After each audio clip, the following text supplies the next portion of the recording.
और धमकी हमें बर्दाश्त नहीं है। क्यों? क्योंकि विचार हैं। आपको सहमत नहीं, आप मत देखिए, आप सहमत हैं आप देखिए, देखकर उसके ऊपर बहस कीजिए, वाजिब बात है, धमकाइए मत। और जो धमकाने वाला जो पूरा मामला चल रहा है ना, इसी के विरुद्ध वो बात है। हम बार बार ये बात करते हैं अखंड भारत, अखंड भारत। हम ये बात करते ही नहीं है कि हम खंडित हुए क्यों। हम जब जब एक दूसरे के विरुद्ध खड़े थे हम परतंत्र हुए हैं, और जब जब एक दूसरे के साथ खड़े हुए हम स्वतंत्र हुए हैं। उस समय की सबसे बड़ी ताकत ईस्ट इंडिया कंपनी को लात मार के बाहर निकाल दिया था, जब सब एक साथ खड़े हुए थे इस देश के, विदाउट एनी कॉन्फ्लिक्ट। और वो राज भी इसीलिए हुआ क्योंकि हम कॉन्फ्लिक्टेड थे। सबसे popular policy divide and rule हम पर सदियों से इस्तेमाल किया गया और हम हमेशा फॉल किए उसके लिए। इसीलिए जब जब हम खंडित रहेंगे हम अखंड भारत नहीं बना सकते। और अखंड भारत बनाने के लिए हिंदू को हिंदू के साथ खड़ा होना पड़ेगा, वो भले किसी भी विचारधारा का हो, लेकिन हमें साथ खड़ा होना होगा। हम बात करते हैं ना मुसलमानों की, शिया सुन्नी सारे पंथ हैं ना, उनमें साथ खड़े होते हैं जब उनकी बात आती है, वो आपसी मतभेद भुलाकर। हमको भी वैसे खड़ा, अगर हम एक्सट्रीमिज्म की बात करते हैं तो फिर उस एक्सट्रीमिज्म की उस क्वालिटी को उठाइए कि जहां पर हम एक दूसरे के साथ एकजुट खड़े हों, एकता के साथ खड़े हों, फिर देखते हैं कैसे विश्वगुरु नहीं बनते। सनातन खत्म होता है। उसने सर्वे किया था, 3 रीजन बताए थे कि हिंदुत्व खत्म क्यों नहीं हुआ। तो ब्रिटिश गवर्नमेंट को रिपोर्ट, मेरा निवेदन है कि उन 3 सब्जेक्ट को आप किसी पिक्चर के अंदर तीनों सब्जेक्ट एक साथ कवर करें। उन्होंने 3 चीज़ बताई थी। पहली चीज़ ये था कि हिंदू जिनको अपना गुरु या अपना आइडियल मानते हैं, इनका करेक्टर असैसिनेशन करें, नंबर 1। नंबर 2, भारत की एजुकेशन सिस्टम थी जो गुरुकुल परंपराएं थी, उसको ख़त्म करें, वो भी उन्होंने कर दी। तीसरा काम उन्होंने ये किया कि हिंदू धर्म के अंदर, सनातन के अंदर सबसे बड़ी ताकत है परिवार, और परिवार के अंदर भी माँ। उस माँ पे अटैक करो। माँ को यह बताओ कि तुम गृहिणी हो और तुम एक बोझ हो परिवार पे, तुम कमाती नहीं हो, क्योंकि सारे संस्कार है वो गृहिणी माँ पहले बच्चों को देती है। देन उसके बाद में बच्चा doctor, engineer, IAS, minister, minister, prime minister जो ही बने। तो उनका अटैक तीसरा ये था कि जो गृहिणी है घर में काम नहीं करती लेकिन वो संस्कार दे रही है, संस्कार खत्म नहीं हुए। तो ये 3 मुद्दे हैं, इनको लेकर कोई पिक्चर बनाए, एक ही पिक्चर में तीनों कवर हो जाए तो बहुत अच्छा रहेगा। एक फिल्म में 30 करोड़ लगेंगे, चेक लाइए। चेक दीजिए 30 करोड़ का, एक फिल्म 30 करोड़ में बनती है। मजाक कर रहा हूँ, कुछ नहीं, मजाक कर रहा हूँ, बैठिए प्लीज। और जो आपने 3 मुद्दे बताए हैं वो 3 मुद्दे एक फिल्म में तो नहीं आ सकते, उसके लिए मुझे 300 घंटे की फिल्म बनानी पड़ेगी, क्योंकि वो बहुत विस्तार में कहने वाली बात है, बहुत विस्तृत सब्जेक्ट है। बट डेफिनेटली इन चीज़ों पर फिल्में बननी चाहिए, ये बात मैं आपकी मानता हूँ। मैं पहले भी बोल चुका हूँ कि हमें हमारी देश, संस्कृति, भाषा के ऊपर फिल्में बनानी बहुत आवश्यक है, वो चाहे किस भी तरीके से बनाएं। ये आवश्यक नहीं है कि हम लोगों को ज्ञान दें, बल्कि ये आवश्यक है कि उन्हें ये पता चले कि उनका देश, उनकी धरती, उनकी संस्कृति है क्या, किस भी तरीके से बताएं, पर उन्हें बताना बहुत आवश्यक है। और ये बात मैं आपसे सहमत करता हूँ। नमस्ते सर। मैं 2 सवाल पूछना चाहूँगा आपसे। पहला तो मूवी के बारे में कि एग्जैक्टली हिंदुत्व क्या है, क्योंकि अभी जो भी बताया जा रहा है उसके पीछे एक वेस्टेड इंटरेस्ट है। मतलब बीजेपी बेच रही है, आरएसएस बेच रही है, वो साथ में अपना एक आइडियोलॉजी के साथ में अपना एक वेस्टेड इंटरेस्ट बेच रही है। तो वहाँ पे मेन क्वेश्चन ये उठता है कि ट्रस्ट कैसे करें, क्योंकि कोई बोल रहा है, मतलब अगर हम पुराने टाइम से आते जाएंगे तो जब आपने बात किया था कि अंग्रेजों को हमने भगा दिया, तो उस टाइम पे एक ही आइडियोलॉजी चल रही थी, वो थी फ्रीडम स्ट्रगल मूवमेंट, कि हमें इनको बाहर निकालना है और देश को आगे लेके जाना है। उसके बाद धीरे धीरे चलता गया, जो मेन इशू था देश को आगे लेने जाने का, उसको तो पीछे छोड़ दिया, नए इशू क्रिएट कर दिए, हिंदू मुस्लिम, गाय, ये वो फलान ढीकना, जिसमें रोजी रोटी को पीछे छोड़ के कहीं ना कहीं उस आइडियोलॉजी को आगे बढ़ा रहे हैं। तो क्या है हिंदुत्व? पहला तो ये क्वेश्चन है। दूसरा क्वेश्चन पहले ये बता दो, उसके बाद पूछूंगा। इतना बोलोगे तो भूल ही जाओगे भाई। जो आपने पूछा ना उसी के अंदर आपका उत्तर भी है। जब हम बात करते हैं अखंडता की, है ना, उसी में आपका उत्तर, जब आपने कहा कि हम सब साथ में खड़े थे और इसीलिए हमने ईस्ट इंडिया कंपनी को भगा दिया, उस समय हमारा एक ही इमोशन था। इमोशन क्या था? राष्ट्रवाद, nationalism. This is what Hindutva is, राष्ट्रवाद। वो राष्ट्रवाद की बात करता है। हिंदुत्व हमेशा ये कहेगा राष्ट्र को ऊपर रखे। जैसे ही आपने राष्ट्र को सबके ऊपर रख दिया, सर्वोपरि रख दिया, राष्ट्र हित को सर्वोपरि रख दिया, आप हर पंथवाद, हर तरह की असमानता से परे हो जाएंगे। क्यों? क्योंकि आप केवल राष्ट्र के हित में काम कर रहे होंगे। और जब आप राष्ट्र के हित में काम कर रहे होते हैं तब आपको हर किसी को साथ लेकर चलना अत्यंत आवश्यक है, without any discrimination. So exactly वही उसका मतलब है मेरी नज़र में। सर अभी एक अलग चीज़ आ रही है कि आपको अपना इमोशन दिखाना है राष्ट्र के लिए, वो ठीक है, पर अगर मेरे को ऐसा है कि मेरे को साइलेंट रहना, आप अपना करिए, पर अगर मैं साइलेंट रह रहा हूँ तो अगले वाले को जलन हो रही है कि तू क्यों साइलेंट है, तू भी देश के लिए कर, झंडा पर आ, ये कर, वो कर। वो नहीं करना मेरे को। वो कहीं ना कहीं टॉलरेंस जो इंडियन सोसाइटी का एक वो वैल्यू है टॉलरेंस वाली, वो कहीं ना कहीं खत्म हो रही है और इनटॉलरेंस बढ़ रहा है कि झंडा ले रहा हो, ये ले रहा हो, वो ले रहा हो। उसके पे क्या करना चाहेंगे आप? मत लगाओ, नहीं लगाना है तो। पर वो नहीं हो रहा ना, सोसाइटी में एक नई लहर आ रही है, एक नया वो जो कुरीति बोलते हैं उसको वो आ रही है, इंटॉलरेंस। इंटॉलरेंस किस मायने में? मैं समझ नहीं पा रहा हूँ आपका सवाल। इंटॉलरेंस इस मायने में जैसे गाय वाला है, गाय को काटने वाला, उस पर बात होती है कि हिंदुओं के लिए गाय सर्वप्रथम है। वो सही है, मैं मानता हूँ, मैं भी हिंदू हूँ। पर जो किसान है, अगर उसके लिए गाय इकोनॉमिकली वाइबल नहीं है, उससे रोजी रोटी नहीं चल रही है, वो उसके लिए महंगी पड़ रही है, तो क्या करेगा? उसको निकालेगा ही। पर उसके ऊपर भी सवाल उठाए जा रहे हैं, तो उस पे क्या कहना चाहेंगे आप? जो इंटॉलरेंस, पर ये इंटॉलरेंस नहीं है, ये it is called politicisation of things, है ना। इसको राजनीतिकरण कहते हैं, विचारों का, मान्यताओं का, सभ्यता का।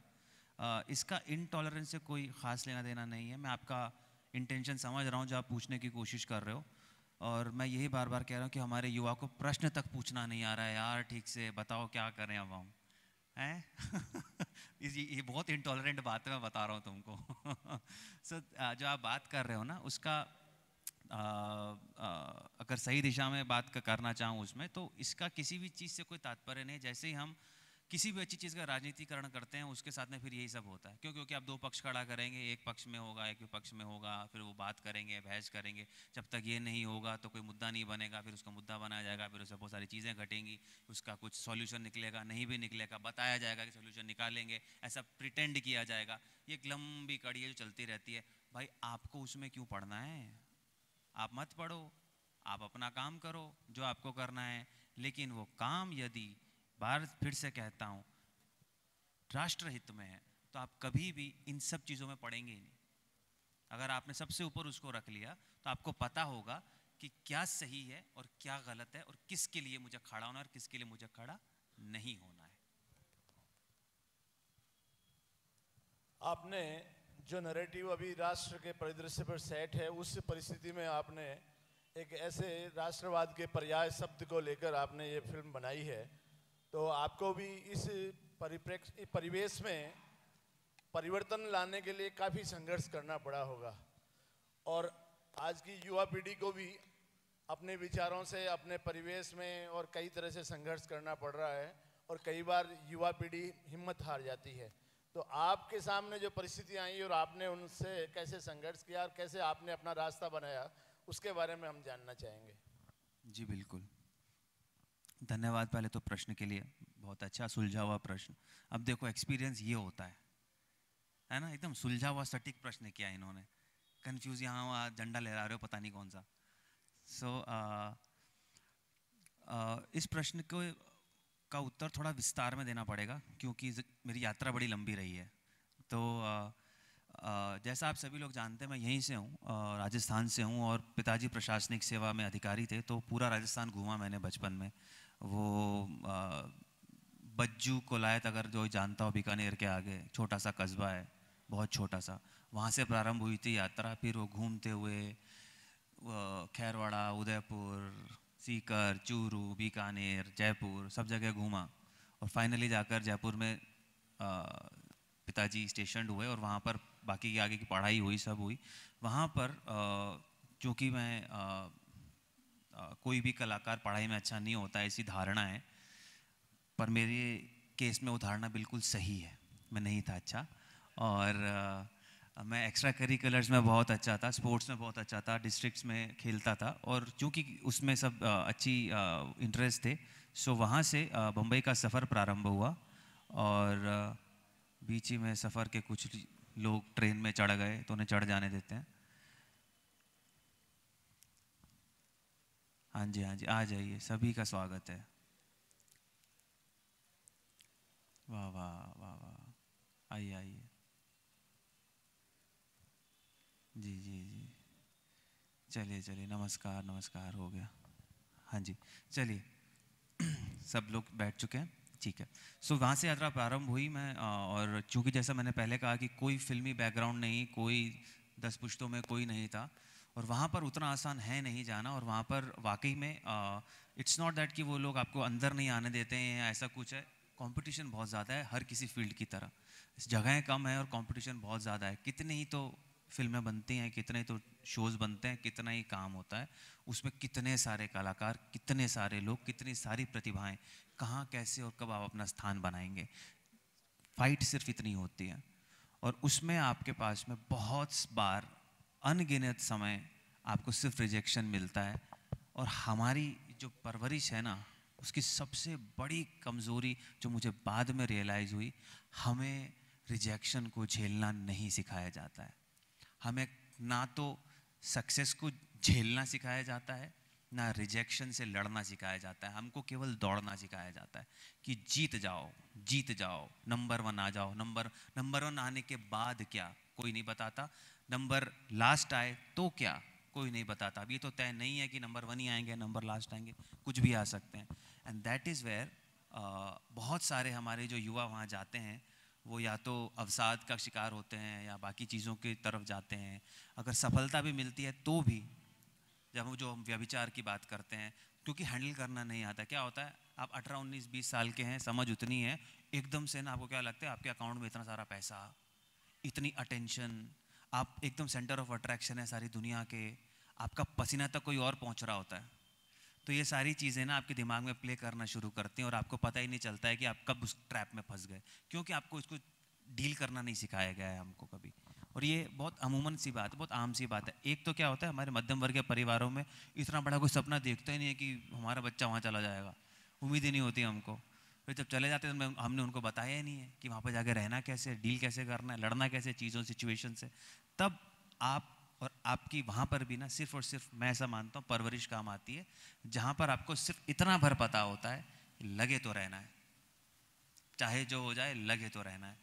और उसके लिए सबसे बड़ा सपोर्ट आपको आपकी फैमिली का होना बहुत आवश्यक है, कि आपको पता हो कि you can fall back on your parents और your family, not financially but emotionally, कि आप उनके ऊपर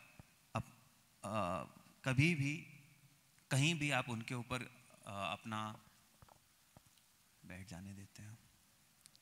चलिए, तो हम परिवार की बात कर रहे थे कि ऐसे में बहुत आवश्यक होता है कि आपके पास में एक सपोर्टिव परिवार हो, जो आपको समझे और आपकी लड़ाई को समझे, और आपको फाइनेंशियली भले ही सपोर्ट ना कर पाए पर इमोशनली सपोर्ट करे।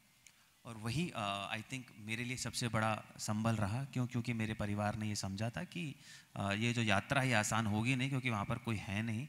पर अभी 15 साल हो गए, कुछ 12 साल, 12 से ज़्यादा टीवी शोज़ हो गए, अवार्ड्स हो गए, फिल्म्स हो गई, फिल्म रिलीज़ भी हो गई पिछले 1 दशक में।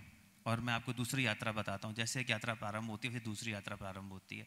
टीवी की यात्रा 12 साल की रही, सभी बहुत बढ़िया शोज़ किए, सबसे बड़ा रियलिटी शो भी जीत लिया, सब कर लिया। फिर नई यात्रा प्रारंभ की फिल्मों की, तो 5 साल तक लड़ना पड़ा एक चीज़ से, अपने ही अचीवमेंट से। आखिरी शो 4 साल पहले किया था, पृथ्वी वल्लभ। उसके बाद पता है किसे लड़ना पड़ा, कि मैं एक प्रख्यात टीवी कलाकार हूँ। अब उस लेवल से लड़ना पड़ा फिल्मों में एक्सेप्टेंस के लिए। तो नई लड़ाई थी, वो नई लड़ाई भी फिर से लड़ी। पिछले 1 दशक में ऐसा कोई टीवी कलाकार नहीं है जिसकी पैन इंडिया फिल्म रिलीज हुई हो कमर्शियल। मेरी हुई। तो वो जो यात्रा है वो फिर से हर बार प्रारंभ होती है। अब फिर नई यात्रा प्रारंभ होगी, एक नए पड़ाव की ओर चलूँगा। फिर से कहूँगा, इसमें बहुत बड़ा साथ होता है आपके परिवार का। पहले जब शादी नहीं हुई थी तो माता पिता का था, अब शादी हो चुके तो माता पिता के साथ जीवन संगनी का भी है। और बहुत आवश्यक है भाई, जो नए बच्चे हो ऐसे ही हवा में शादी मत कर ले।